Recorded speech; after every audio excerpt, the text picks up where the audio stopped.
mistakes. They might have bad intentions. At the end of the day, who cares what happened? Is Ali ibn Abi Talib the fourth Khalifa or not?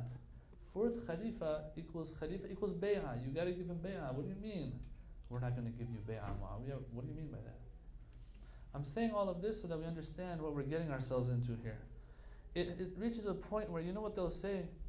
And once again, I've heard a Wahhabi Sheikh say this, that when asked who was on the right path, Ali or Muawiyah, in the battle of Siffin, who was right, who was wrong, you know what they'll say? They will say that this Sheikh, he said it. He said, Muawiyah was farther away from the truth. He didn't say Muawiyah was wrong. He said he's farther away from the truth. Ali ibn Abi Talib was closer to the truth. And there were others who, like Abu Musa al-Ash'ari or Sa'd ibn Abi Waqqas, these great companions of Rasulullah, who didn't get involved in any of the battles. They were with the truth. It's interesting. You're a Khalifa, and yet you're not with the truth. Well, the first three were with the truth. If the first three were, then the fourth one has to also be with the truth. Whatever he does has to go without questioning, right? But when it comes to this issue, Ali is a matter of sensitivity for some. I don't know. And so this type of wording is used. He was closer to the truth. Just say he was right and that one was wrong. What's wrong? Because of that rule that I said. Adalat al-Sahaba. The ones who didn't get involved, they were the ones with the truth, he said. That means that if you don't help the Khalifa of your time, you're in the true path. Well, then if that's the case, then what about the ones who questioned the first Khalifa after he came to power? So this is the rule. Keeping that in mind, that the Sahaba, they have a high rank. This Abdullah, son of Zubayr, he has a lot of things to be proud about. For example, his father is Zubayr, the great companion of Rasulullah. One of those 10 that I mentioned last night. Al-Ashara al-Mubashirin bil-Jannah. The ones that, according once again to the Sunni school, not the Shia school, they were promised Jannah no matter what. Zubayr is one of those. His son Abdullah also happens to be someone who saw the Prophet when he was younger. So he's a Sahabi. Yazid is not a Sahabi. He never saw the Prophet. He's young. What else do you have? Abdullah bin Zubayr. Abdullah bin Zubayr will say, my auntie is Aisha, the wife of the Prophet. We'll talk about that a little bit. So this Abdullah bin Zubayr, he feels like he's entitled. But there's one problem. He's entitled to be Khalifa after Muawiyah. There's a problem. There's a person by the name of Husayn ibn Ali, who, if you have all the merits in the world, you still won't get close to him and his merits. So he's waiting. He fled Medina to Mecca, so he didn't have to give bay'ah to Yazid. Imam Hussein stayed and said, I'm not going to give bay'ah, and then he left. Abdullah bin Zubayr took another route from Medina to Mecca, so that no one could catch him. Overnight, apparently he left. Imam Hussein, in broad daylight, he took the main route. He said, I'm going, remember we talked about this, I'm taking the main route, and I want everyone to know why I'm doing what I'm doing, and I'm going to speak about it. I'm not going to hide. Right now my responsibility is to be out there. I've spoken about this before. Okay. Abdullah bin Zubayr got to Mecca before Imam Hussein. Imam Hussein's caravan eventually also made it to Mecca. They have a dialogue with each other. So all of this I said was to put things into perspective and context. Give it context as this dialogue goes on. What did Imam Hussein say to Abdullah bin Zubayr, who wants Khilafah but knows that Imam Hussein is just better? He said to him, verily my father told me that there will be a kabsh. Now kabsh translates into something like a sheep or ram. But here I want you guys to think someone. Alright. Verily my father told me that there will be someone in Mecca because of which the sanctity of Mecca will be compromised. Imam Hussein is telling this Abdullah bin Zubayr that Ali, my father, told me that this is going to happen. One day, the Kaaba and Mecca, its sanctity will be broken.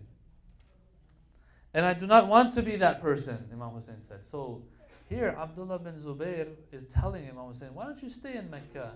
You'll get a lot of followers. Of course, he's saying this on the outside, but does he mean it? Of course not. Tells him, stay in Mecca. Imam Hussein tells him, no, I don't want to be the one who stayed in Mecca and cause the sanctity of the Kaaba to be compromised. This is going to happen. I don't want to be that person. My father told me it's going to happen. If I were to be killed outside of Mecca by a handspan, it would be more preferred by me than being killed inside it. Let me tell you the story of this Abdullah bin Zubayr after Ashura. After Ashura, Yazid messed up a couple more times. The first mess up was with who? With Imam Hussein. Yazid comes to power, causes the tragedy of Karbala to take place. That was one tragedy. Two more tragedies he did in the little bit of time that he was Khalifa and before he died. Yazid died quickly. Maybe he didn't even make it to 30 years old. Yazid, one of the other things he did was he sent an army to get this Abdullah bin Zubayr. So he had received bay'ah from Abdullah bin Umar, the son of the second Khalifa. One of those three that was on his list. Imam Hussein had been killed, 2 down, 1 to go. Abdullah bin Zubayr, where is he? He's in Mecca, hiding in the Kaaba somewhere, hiding in the Haram of Allah somewhere. And he's taking bay'ah from people. He wants to be Khalifa. Yazid sends an army to capture him. And of course they say that Yazid died after that. And Abdullah bin Zubayr was big. You know, when you watch the movie, you're surprised. The movie of Mukhtar, you're surprised how this person was able to get so many bay'ah and allegiances from the people. The people believed in him, so they gave him bay'ah. Slowly, things are getting out of hand. Yazid is dead on one hand. On the other hand, you have Abdullah bin Zubayr, this companion of Rasulullah, as if, who is gathering bay'ah. Son of Yazid, which is, his name was Muawiyah. Right? So we have a father Muawiyah, and we have Muawiyah the second, which is the son of Yazid. Muawiyah the second doesn't want to have anything to do with Khilafah. He had a little bit of conscience in him. He said, I don't care about this stuff. I don't want to be Khalifa. Bani Umayyah, this Khandan that had taken over all of the Muslim empire, they see they're left without a Khalifa. What do we do? Abdullah bin Zubayr is gathering his army, his people. We don't have someone that can be the face of Bani Umayyah. What do? Someone by the name of that loser we talked about before, Marwan. Thank you, Marwan, for helping us out. Marwan is also a Sahabi. And he is an older figure. He is maybe from the same generation, if not even previous generation than Abdullah bin Zubayr. So he is not no young guy that people will just laugh at and be like, Yazid, Khalifa? Yeah, right. No, Marwan is somebody. He has a nice, probably long beard, has gray, and makes sense for him to be Khalifa, right? It made sense when Ali was put aside because he was young, he wasn't qualified to be Khalifa, right? You guys hear me? You know what I'm talking about, right? So now this one has a long white beard, so maybe he can also be Khalifa. And Marwan takes the reins of power. Now he was Khalifa maybe for a couple years or so, he died, then his son Abdul Malik, this guy comes to power. Abdul Malik, there are a lot of people who have given him bay'ah, and there are a lot of people who have given Abdullah bin Zubayr bay'ah. So there's two hukumas, two kings that we have in one land, the Muslim lands. What do we do? Well, it's very easy. We fight each other until one of us dies. Because apparently the Prophet never taught us what to do after he passed away, right? You know what I'm saying? Apparently, the Prophet, when you watch this Mukhtar series and everyone's just killing each other, you think to yourself, like, man, if only the Prophet had taught us what to do after he passes away and who the Khalifas are after him, none of this bloodshed. But the Prophet, according to the Shia school, did appoint and did teach us what it's all about after he leaves this world. How can the Prophet, when he knows everyone wants Khilafah after him, how can he not teach us and appoint somebody? There's two arguments that Ali was supposed to be Khalifa after the Holy Prophet. One argument is that the Holy Prophet never appointed anybody and he left it in the hands of the Muslims. This is a very weak argument in my opinion. Because look at what happens when you don't teach the people what to do after you and you don't say anything. Everyone's killing each other. You have two kings in one land. This one says, I am king because I have bay'ah. This one says, I take it by force. Whoever is stronger. Law of the jungle. So one argument is that the Prophet never appointed anybody. But then there's another argument that takes a little bit more scholarship to answer, and that is that some will say, no, he did appoint somebody, but he appointed Abu Bakr as the first Khalifa. I want you guys to know this. That it's not just that the Prophet, they said he didn't appoint anybody. No, there's some arguments that the Prophet actually appointed Abu Bakr as the first Khalifa. That's where you guys have to be a little careful how you're going to answer that, and these things have been answered, of course.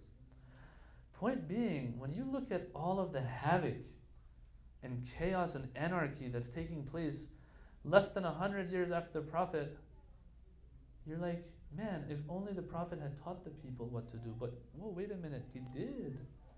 It just wasn't taken heed. That's the problem. The people didn't listen. So now, Abdul Malik bin Marwan sends an army to fight Abdullah bin Zubayr, who's in the Kaaba, in Mecca, the Haram of Allah. He takes the Haram of Allah as a shelter for himself. What did Hussein do? Hussein could have done the same thing. But Hussein says, I'm doing everything, alayhi salam. I'm doing everything for the Kaaba, for the sanctity of Islam and the Kaaba. And I'm going to keep myself alive at the expense of the Kaaba. That's not how it works. There are some priorities. The Kaaba is the number one priority in Islam. So he leaves Mecca. This Abdullah bin Zubayr stays, fights. The Kaaba is damaged, is set ablaze. You guys have seen you see that part. And it really hurts you. That the Kaaba is set ablaze because of the ego of certain people. And the fact that they wanted power. There's this saying that the last thing, or hadith, the last thing that leaves the heart of man as we get old and the pleasures of life become less and less for us, there's one thing we really like till the end, and that is hubbul jah. Hubbul jah, the love for positions and power and fame and these things. Because of and due to this desire of certain people, the Kaaba is damaged and almost maybe destroyed. The sanctity of the Kaaba is broken. Why? Because a person by the name of Abdullah bin Zubayr wants to be Khalifa. And eventually they kill him and they behead him, and the head is sent to Sham. And finally, the third person who had to give bay'ah and didn't, Abdullah bin Zubayr, is also killed. 3 down, no one else to go. No more to go.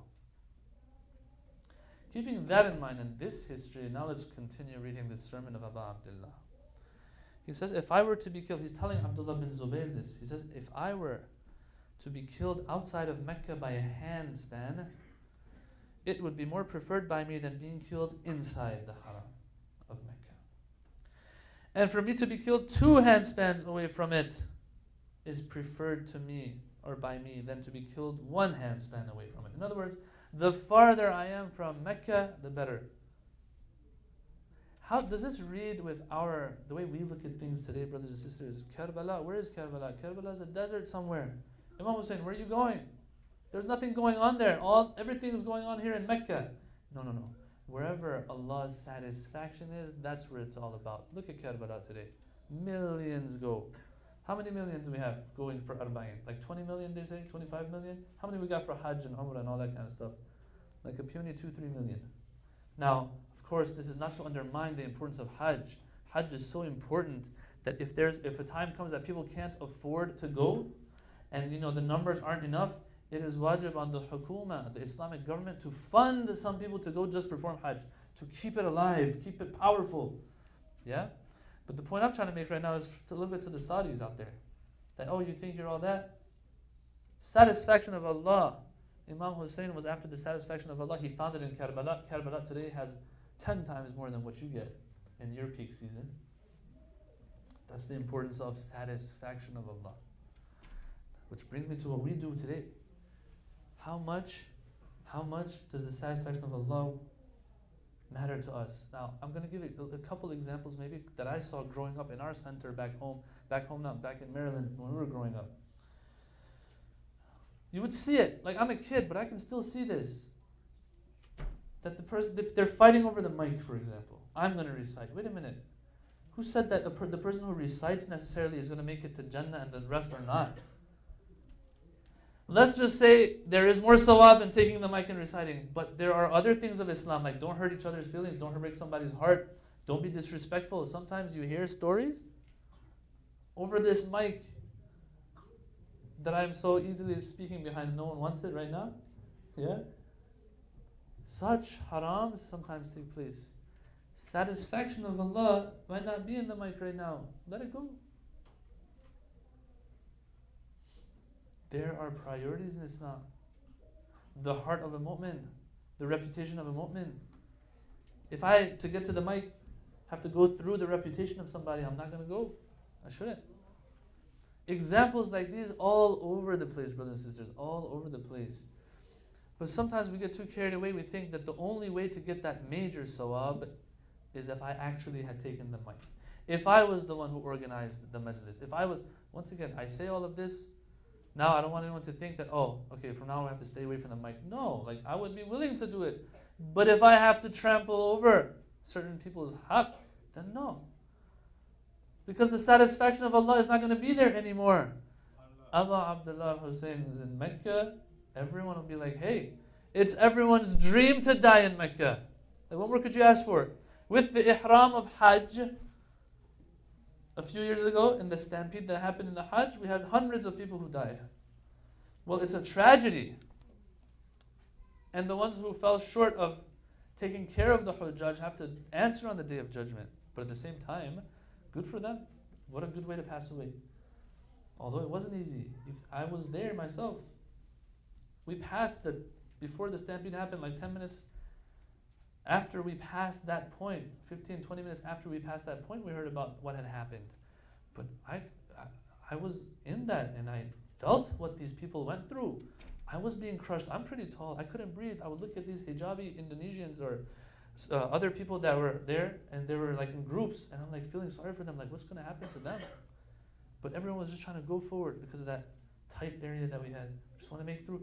These people died, brothers and sisters, they died in a hard way. The ihram around you, no energy left, you've been up all night, thirsty, no water.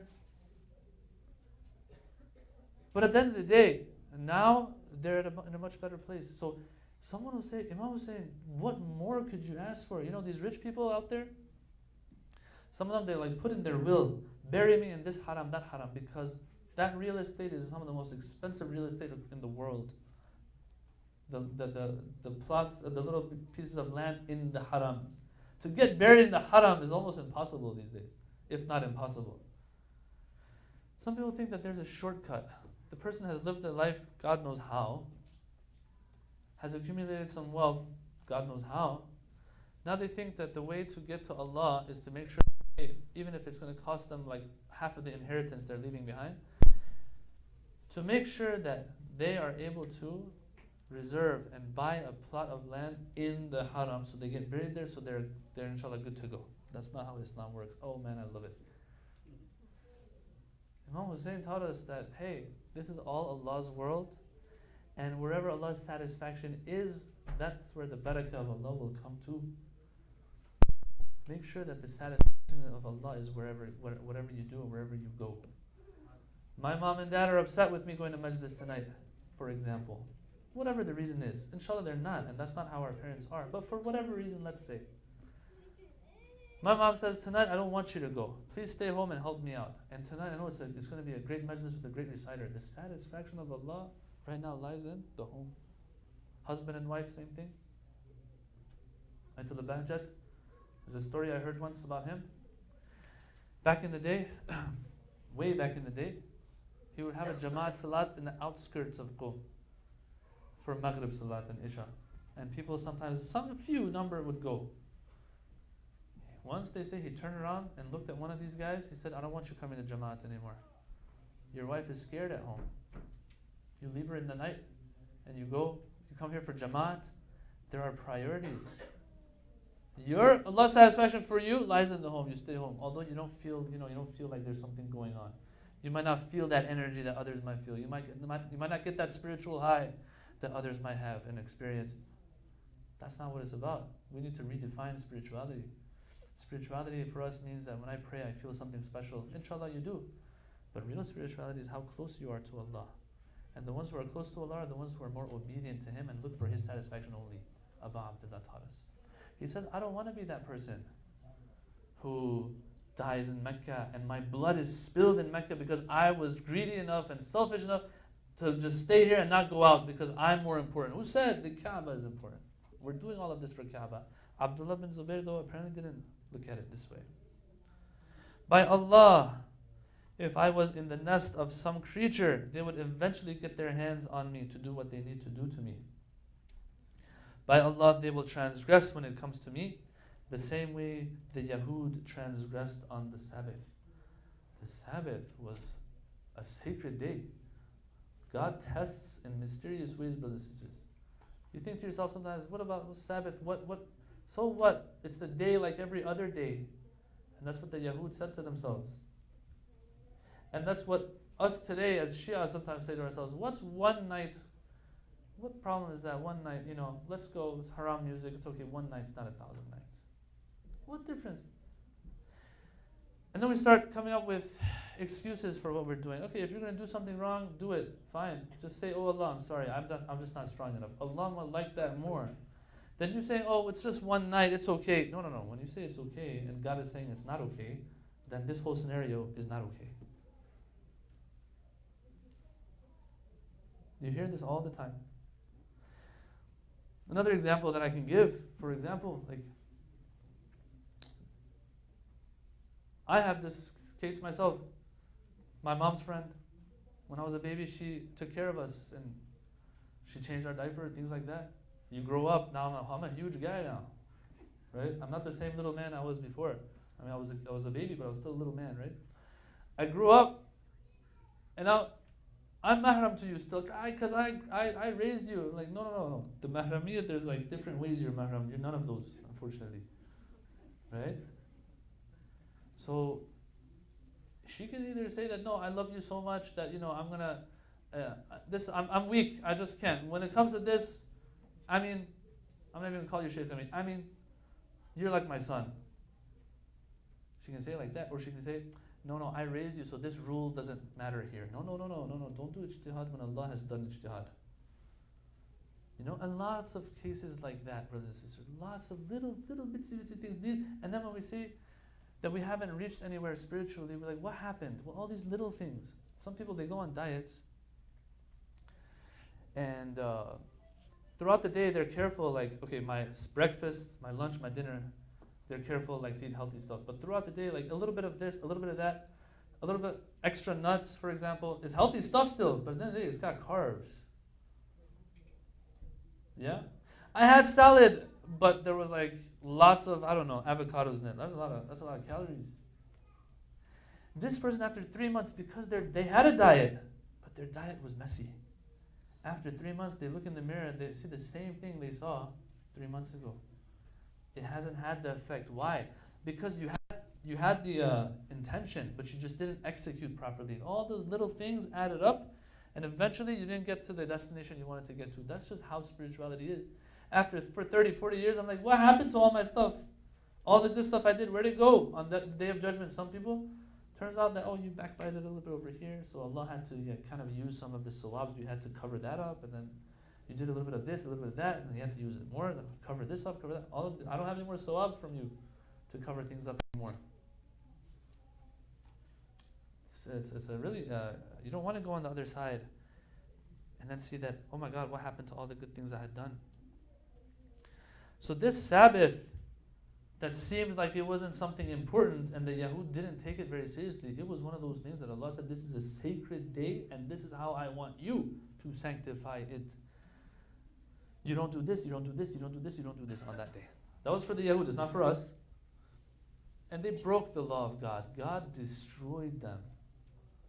You don't mess with things that are sacred. They messed with it. Abu Abdullah said that they're going to transgress when it comes to me like the Yahud transgress. That means that it will entail the wrath, the ultimate wrath of Allah. He's letting Abdullah bin Zubayr know. Now Abdullah bin Zubayr is hearing this. The way we know him, he probably is a little happy that, okay, Imam Hussein, I'm not going to be involved in his death, but Khilafah will eventually come to me. If Imam Hussein knows that this is going to happen to him and he's talking about it. O son of Zubayr, to me, being buried next to the Euphrates is more beloved than being buried next to the Kaaba. And then when my mom or dad, just for whatever reason, tells me don't go to Majlis tonight, I say, Imam Hussein, couldn't go to Majlis. Once again, this is just an example, theoretically speaking. This never happens, inshallah. I'm just saying, if it does happen, understand, brothers and sisters, that there are some wajibat that Allah is a little more sensitive about. You can't go to your friend's house. But my friends are religious, we're going to even pray Jamaat. No, you need to take care of like your homework. To be buried next to the Euphrates is better than the Kaaba. All the action is in Kaaba. Imam Hussein, he says, yes, but me dying next to the Kaaba, there is no God there. But me dying by the Euphrates, Allah is there. That's why I want to be there. I want to be where Allah is. Brothers and sisters, that's what we take away from all of this. Remember I said, when you look at the sayings of Imam Hussein, all you see is Allah everywhere. Allah, Allah, Allah. Tawheed. I want him, I want him. And then for us, and I talk about myself really, it's all about, is this person happy? Is that person happy? What do I get out of this? Oh, this person got the mic, I didn't get the mic. How many times are they going to get the mic? How many times are they going to hold majlis in their house? I can't. Who cares? Who cares? Allah and Allah's satisfaction is much easier to attain than having to put ourselves through so much trouble sometimes. Recite salawat.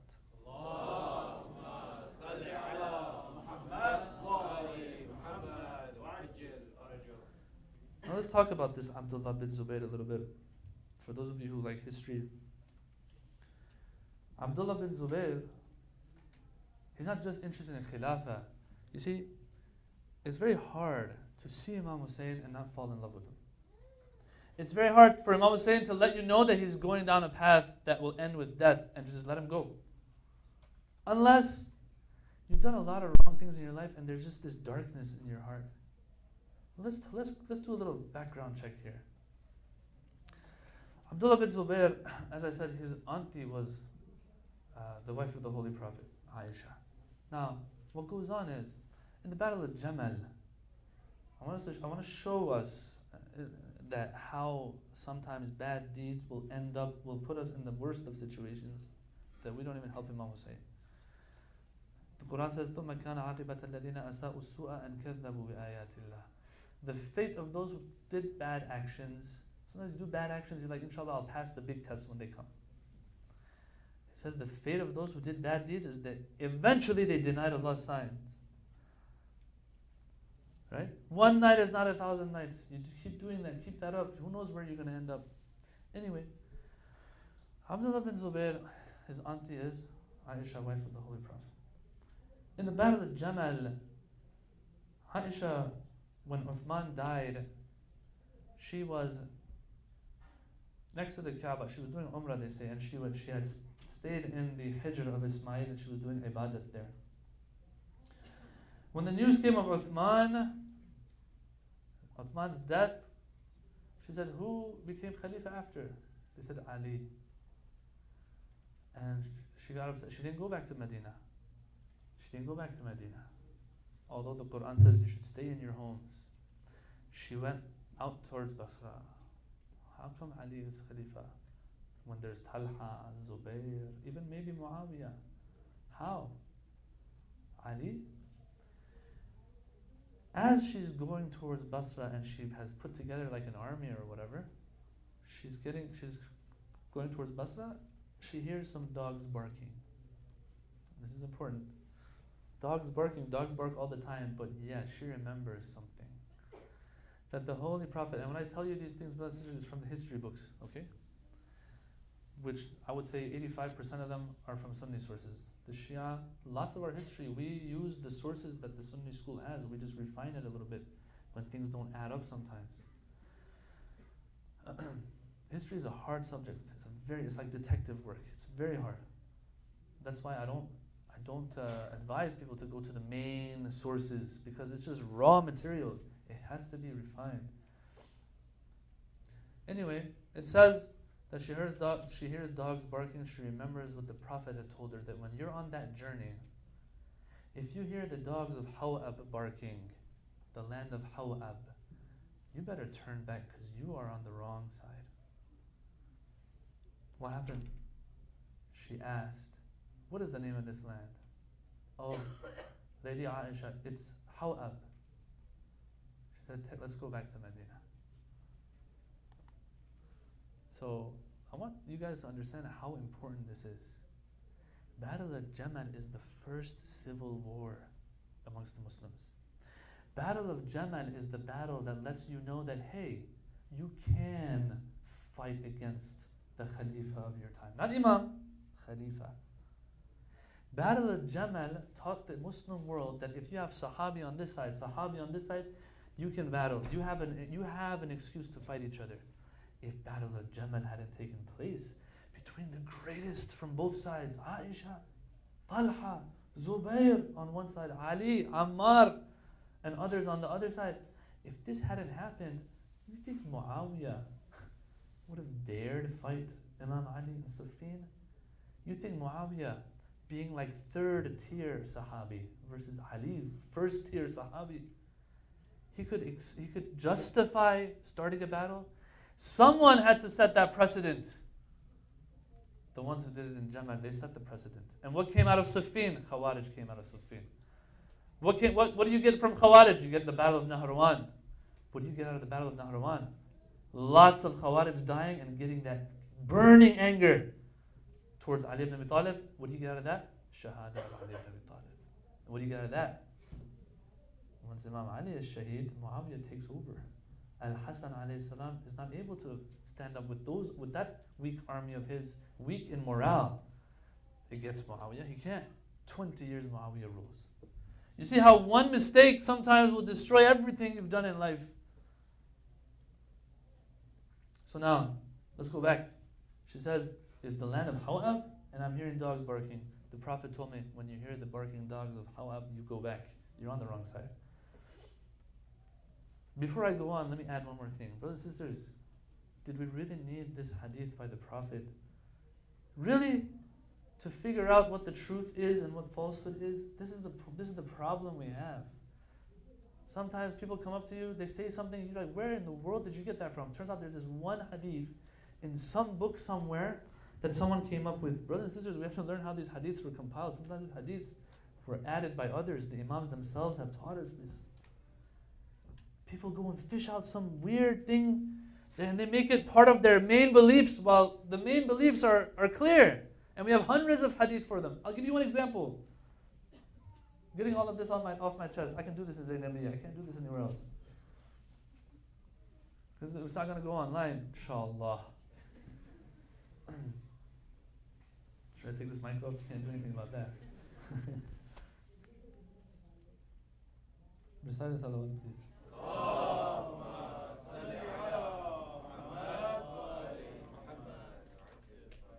The person will say that we have hadith that till the zuhur of Imam Zaman, you don't have to pray. I'm like, man, what about the hundreds, if not thousands of hadith that are telling us every single detail of namaz? What am I going to do with this? Is something solid. And then we fish out one hadith that I've never heard of before from some weird book that we don't know where it came from and where the manuscript now is. We say there's one hadith out there, and how dare you go against the Imam? Yeah, if the Imam said it, I'll go by it. But how do you know he said it? They themselves told us that, hey people, there's a lot of lies. There are a lot of lies that are being made up and put into the hadith corpus. Be careful. There's a methodology to approaching these things. You're like, where did that come from? So now, the same applies here. Why do you have to rely? This is a very important criticism that we have as the Shia school. Why do you have to rely on that particular hadith by the Prophet to understand truth from falsehood? Is Ali ibn Abi Talib the fourth Khalifa or not? Please tell me. Sometimes we put ourselves in the corner by not just taking things down from the root, and we try to answer this. Get into the details of things. Sometimes you take a step back, you see the whole thing is problematic. Like we don't even need this hadith by the Prophet. Sometimes people come up with weird things about spirituality. And you're like, where'd you get that from? He's like, I found it somewhere. I'm like, if that was the path to spirituality, don't you think Allah should have said it in a way that like the majority can understand that that's the path? Making things up. Anyway, before I get angrier and more than just water bottles fall, what happens here is Abdullah bin Zubair, who is mahram to Aisha, he goes to her and tells her, Auntie, by Allah, I swear this is not the land of Hawab. And you see, the problem is right here. Just relying on that one hadith, what happens is, if you can figure a way out to defeat that, then everything is gone. No argument left. That's why I'm saying we need to take a step back, guys. The basics. Now this is history we're talking about. This is Khilafat and Imamat we're talking about. These are battles of Jamal and Siffin we're talking about. I'm talking about our everyday lives and the way we live our lives Islamically. The Islam that we practice, some of the things that we do, some of the things that we make up and complicate things. And that pure spring of Islam has so many additives that before you know it, we don't know what is deen, what is culture. This is what it does. Anyway, all they need to do now, since she's relying, and I say this with respect, I'm not disrespecting, I'm saying that this is a critique that we have. No one's saying bad words, no one's calling anybody out. We are saying that is this the only reason why you should turn back and not go to Jamal and Basra? What about the verse of the Quran that says, وَقَرْنَ فِي بُيُوتِكُنَّ, stay in your homes, don't go out. O ladies of the Prophet, you can't marry anyone after the Prophet forever. These rules apply to you or not? Fourth Khalifa, first tier Sahabi, what else could you ask for? These are the main problems. Anyway, since for her it was based on just one hadith, it was very easy, the job. Abdullah bin Zubayr tells her by Allah and swears, and maybe others also came and swear and testified that this is not the land of Hawab. So she said, okay, continue marching. And the battle of Jamal did take place. That's Abdullah bin Zubayr for you. That's the report card of Abdullah bin Zubayr. Now, you want me to add more? Let me add one more to it before I end. Abdullah bin Zubayr didn't stop there. He wants to make sure the battle of Jamal takes place. So, when the battle, the two lines are coming, and then these commanders, one side Ali, one side Talha, Zubayr. Ali says, Talha, Zubayr, come forward. I want to talk to you first. Aren't we proud that we are the Shia of Ali? He taught us how to do things. The battle, the Basra, Talha, Zubayr, their army looted Basra. They killed people, they tortured people before the battle of Jamal took place, until Ali ibn Abi Talib's army reached Basra. They did some crazy things to people. The person that they didn't want to kill because he had connections somewhere else and his brother was governor somewhere else, and if they had killed him, the governor over there would have killed their relatives. They kept him alive, but how? They plucked each of his beard out and his hair and everything out. So Ali, when he reaches this army and he has a strong army, he shouldn't be willing to talk and have dialogue. And he wants to get revenge, probably. That's how we would do it, right? But that's not how Ali does it. That's how we have to take inspiration. We have to learn these lessons. When a brother or sister in the community have issues, we have to try to get them together again. Just hear each other out. Talk to each other like adults and mature people. But sometimes the grudges and the egos don't let that happen. The younger generation, please, we have to learn that, because once we grow older, it's going to be hard to change. If you want to change, now's the time to start learning these things and practicing these things. Ali said, Talha, Zubayr, come forward. They came forward. It says they came so close that their horses' necks crossed each other, or the ears of their horses were touching. That's how close they got to each other. Ali started explaining to Talha and Zubayr, explaining to them that, hey, come on.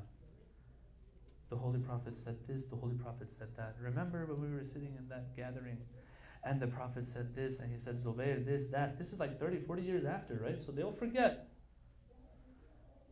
If you're not understanding it with the basic principles of, hey, I'm the fourth Khalifa, that the lady, the wife of the Prophet has to stay in her home. If you're not understanding that, let me give you some specific hadith. Remember the Prophet told us when we were sitting down, says Zubair, on that day, be careful. So he started mentioning these things.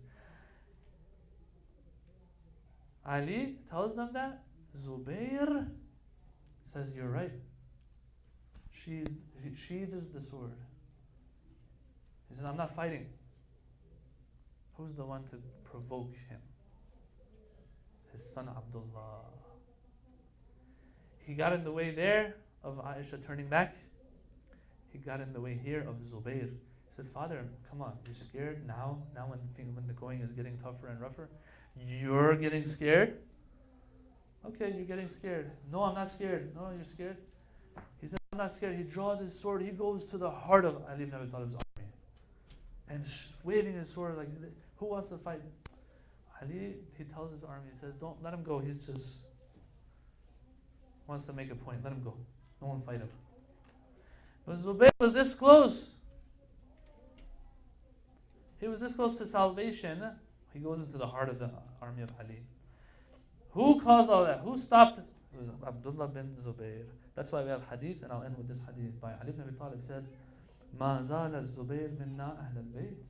It's so sad that continuously Zubair was one of us Ahlul Bayt. He was in the home of Fatima when they attacked the home of Fatima. He drew the sword to protect Fatima. He was one of us Ahlul Bayt, but there was a problem. حَتَّى نَشَأَ إِبْنُهُ الْمَشْؤُومِ, until his evil, wretched son grew up, Abdullah. That's why it's very important that, hey, if I'm on the right track, I make sure that my kids also, inshallah, are on the right track. أقول قولي هذا وأستغفر الله لي ولكم والحمد لله رب العالمين والسلام عليكم.